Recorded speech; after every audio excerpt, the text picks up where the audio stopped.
Tuz yüklü eşek masalı. Evvel zaman içinde, kalbur saman içinde. Develer tellal iken, pireler berber iken. Ben bağda üzüm bekler, derelerde eşeğime odun yükler iken. Çok eski zamanlarda bir kasabada yaşayan seyyar satıcı varmış.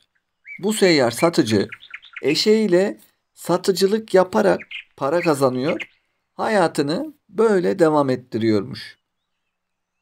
Seyyar satıcılık yaptığı eşeği çok yaşlanınca bir eşek almak zorunda kalmış.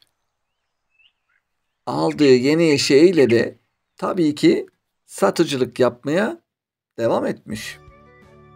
Bir gün aldığı yeni eşeğiyle deniz kenarında ucuza satılan tuzdan almak için deniz kenarına gitmiş. Oradan bolca tuz almış.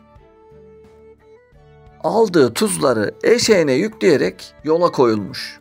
Tuz yükü çok ağır olduğundan güçlükle yürüyebiliyormuş. Dere kenarında bir patikadan geçerken eşeğin ayağı kaymış ve üzerindeki tuz çuvallarıyla birlikte suya düşmüş. Tuz suda ıslanınca hemencecik eriyivermiş. Eşeğin yükü birden hafiflemiş. Bu düşüşten karlı çıkan eşek sahibinin üzülmesine aldırış bile etmemiş. Hoplaya zıplaya yoluna devam etmiş. Ama bizim satıcı çok üzülmüş. Çünkü para verdiği tuzun hepsi heder olmuş. Satıcı birkaç gün sonra tuz almak için tekrar deniz kenarına gitmiş.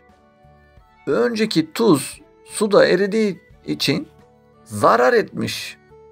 Bu defa zararını kapatmak için daha da fazla tuz almış.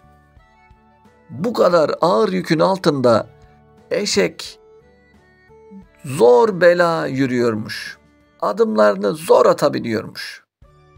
Yine dere kenarındaki aynı patikadan geçerken eşeğin aklına önceki olay gelmiş ve hemen yalancıktan tökezleyiverip kendini suya atmış.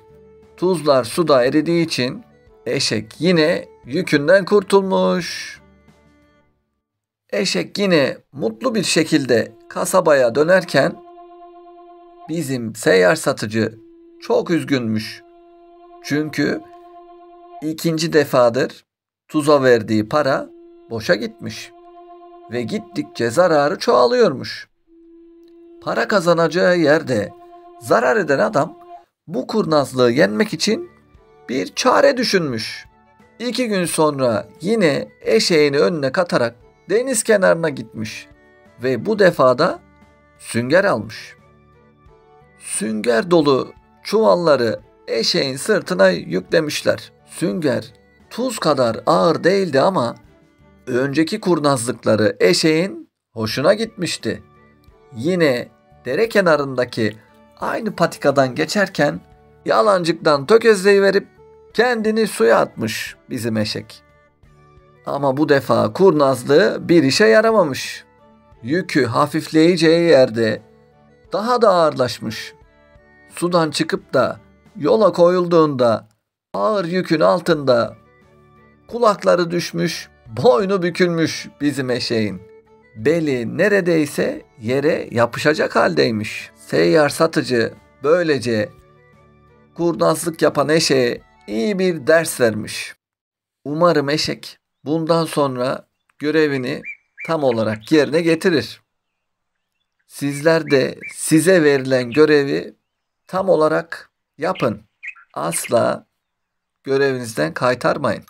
Bu masalımız da burada bitti. Gökten 3 elma düştü. Biri masalı dinleyenlere, biri seyyar satıcıya, biri de masalı anlatana. Lütfen kanalıma abone değilsen abone ol ve videoyu beğen.